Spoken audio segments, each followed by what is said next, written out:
Alô galera, Vasco e Análise aqui, Marcelo falando. Sabadão, 29/6, né? 10h30 aí, o jogo acabou por volta de 8h30, 15 para as 9.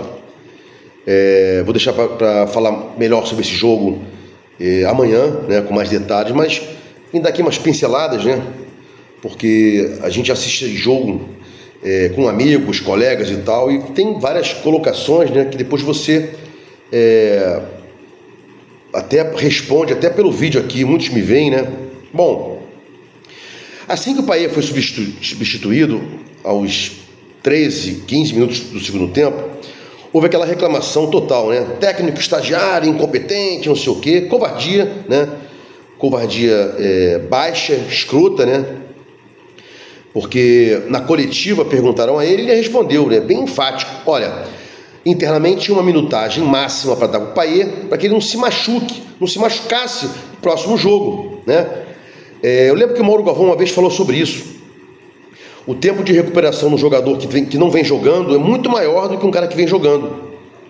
Então, por exemplo, um jogador não vem jogando, fora 5, 6 partidas, entra, até vai aguentar jogar o tempo inteiro, os 2 tempos inteiros, o jogo inteiro, mas depois vai demorar mais para se recuperar e pode ter uma lesão por isso, porque a musculatura dele tem que ser com calma. Treino é treino, jogo é jogo. Então ele voltou agora, então o pessoal faz uma projeção, 45 minutos, 60, até chegar a 90, né? Hoje em dia tem 100 minutos uma partida de futebol, com os acréscimos, né? Então, tudo calculado, departamento médico, controle interno pela fisiologia, claro que o Rafael Paiva tirou o Payet, né? E a mesma coisa ele fez com o JP depois, né? Mas só que com relação ao JP não houve perguntas para ele, não houve pergunta para ele sobre esse tema, né? Perguntaram ao Rafael Paiva por que ele tinha tirado o Payet. Ele falou, não houve essa pergunta na coletiva do Rafael Paiva para que a gente possa ter uma conclusão aí. Então fica a conclusão. Talvez cansaço, não sei. Era o único pensante ali no meio de campo, né? Depois colocou Esforza, Zé Gabriel, a gente fica sem aquele cara que pensa, né? Estrela saiu, junto com o JP, os pensadores do meio de campo. Payet entrou no lugar do Estrela e no segundo tempo tira o Payet e depois tira o JP. O time fica aí sem jogador inteligente no meio de campo, né? Fica só uma ligação direta, né? E foi assim, daqui a pouco falo sobre isso. Também na coletiva de hoje, o Rafael Paiva, que ficava muito chateado, disse que ficava muito chateado, né, em ver o Vasco com refém de bolas longas para o Verratti, para que o Verratti sempre decidiu mais uma vez. O Vasco é refém do Verratti, né? E ele está tentando mudar isso, segundo ele. Então, ele ficava chateado com as bolas longas para o Verratti, para a gente não ficar refém dele. Estava mudando isso, assim como ele também ficava chateado vendo os jogos do Vasco com linha muito baixa, né? Ele disse que está implementando uma linha média, como eu sempre pedi aqui, e tentar atacar melhor, tentar marcar mais alto do que nunca, né? O Vasco não marca alto, então ele está tentando implementar, como ele falou, uma linha média, né? Do qual eu digo aqui, transição fica mais rápida, tanto a ofensiva quanto a defensiva, né? Para você marcar também, chega rápido com volantes aos zagueiros, né? Meio de campo, volantes aos zagueiros, para ajudar a confrontar quem venha, os atacantes oponentes, né? E deixar de ser refém do Verratti nas bolas aéreas, né? Então, voltando aqui, o Payet tem que ser uma coisa com calma, foi controlado, é covardia. Aqui os colegas youtubers que falam isso, jornalistas, né? Esses têm culpa porque tem que pesquisar, né? Muitas vezes o youtuber aí fala com o coração, com a emoção, não é o meu caso, tento falar o mínimo possível com a emoção aqui, mesmo sendo vascaíno, né? Então, tá explicado aí por que o Payet saiu. O JP não foi explicado, não houve pergunta. Vamos ver se a gente tem essa resposta amanhã ou hoje ainda. Parece que o JP falou depois do jogo, vou dar uma pinceladinha nisso aí para tentar entender, tá? Bom, Piton apareceu de atacante hoje, né? Foi treinado? Claro que foi treinado, não seria leviano de colocar esse jogador, mas não rodou muito não, né? Dizem que talvez fosse melhor ter colocado o Leandrinho, blá blá blá, só que o Leandrinho também não é atacante, ele fez aquela ultrapassagem lá no jogo contra o São Paulo, num passe do David, mas não faz isso com contumácia, né? Lateral atacante é atacante. Então, não sei se foi o melhor caminho colocar o Piton, mas tem que tentar. E não tem como ter tempo de treinar, né? Por exemplo, jogou quarta-feira, descansou quinta, fez um treino sexta, já jogou de novo sábado. Então fica complicado demais, não há tempo para treinar. O treino é jogando, né? E essa evolução também com relação a treino, tal, a esquema tático, jogadores que vão jogar, vão entrar e vão jogar, tem que ser feito com calma, né?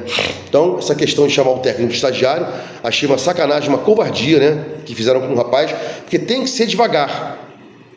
A gente sempre acha, né, que tem que ser rápido e tal. Não pode ser rápido. Vasco não tem elenco para isso. Vem uma janela. Até perguntaram hoje para ele se ele estava já pensando numa possível janela, blá blá blá. Ele se esquivou, porque ele mesmo não deve saber os jogadores que vêm para o Vasco, a não ser Coutinho, Alex Teixeira e Souza, que supostamente estariam aí já para entrar, né, semana que vem para treinar e blá blá blá. Que a gente já pode colocar o jogador para jogar na segunda janela, o jogador que vem de fora, a partir do dia 17 de julho, foi assim que a CBF avisou aí, mudando do dia 11 para o dia 17, né? 10 ou 11, se não me engano, para o dia 17, né? Então, voltei a falar aqui sobre a questão que eu sempre falo nos meus vídeos, né? É bom que a gente tenha uma linha média, pelo menos, ele falou isso aí no elenco, gostei demais, né? Falou também com relação a dar a entender que essa transição, né, por linha média venha com um bloco maior de jogadores, tanto atacando quanto defendendo, né? Reclamou do que o Vegete fica sempre sozinho, a gente já falou sobre isso, né? E depois que o Estrela saiu, o time deu uma queda, estava com 2 jogadores, entrou o Payet, demorou um pouco a entrar no jogo, está fora de ritmo, blá blá blá. Mas foi um jogo muito ruim no primeiro tempo. Friso aqui, amanhã eu vou falar mais sobre isso, mas foi um jogo muito ruim, né? Segundo tempo melhorou um pouco. E o gol que o Léo Jardim levou é sacanagem dizer, né, que foi franco, foi uma falha. Falhas acontecem, né? Agora tem crédito e mais crédito ao Vasco. Hoje mesmo, né? Salvou 2, 3 vezes ali jogadas que iam ser gol, né? Um jogador dele quase entrando na pequena área, chuta ele com a mão de esquerda, bota para fora, um absurdo, é um goleiraço, né? Bom, falou uma coisa muito importante também, né? Que o Vasco vai jogar entre os corredores, eu sempre falo sobre isso, né? Tem entre as linhas e entre os corredores, é muito importante isso aí, né?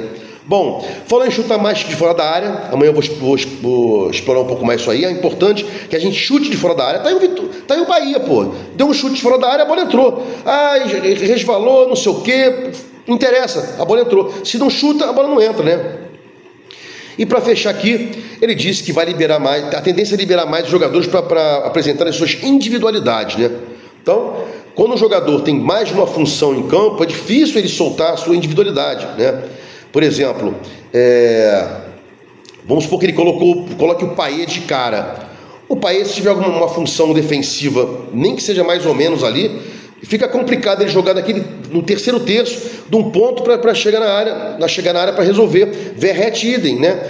E um dos atacantes, Adson, se o David voltar, também não pode ficar muito na marcação, porque depois não tem como aparecer lá na frente, né? Por isso eu sempre falei aqui em linha média. Bom, amanhã eu vou falar mais sobre esse jogo aí. Hoje foi só uma pincelada do que eu acompanhei da coletiva do técnico, e amanhã a gente fala mais sobre tudo que aconteceu, e inclusive vou verificar o que o JP falou na entrevista dele e tentar saber por que o técnico tirou o JP. Estava cansado, foi esquema tático e blá blá blá, queria segurar o meio de campo, queria empatar o jogo, né?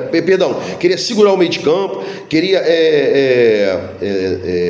não sofrer no meio de campo, blá blá blá, tinha perdido o meio de campo. Agora, mesmo perdendo o meio de campo, não queria sofrer no meio de campo, blá blá blá, a gente não pode ficar refém de um time sem um pensador. Que tira o JP, mas que bote outro. E não pode ser Sforza, e não pode ser Zé Gabriel, que vai pensar no meio de campo, né? Se gostou do meu canal aqui, Vasco Análise, se inscreva, né? Sininho para receber as notificações, dá um like aí para mostrar ao YouTube o engajamento do meu canal. Vasco Análise, fique com Deus e até o próximo vídeo.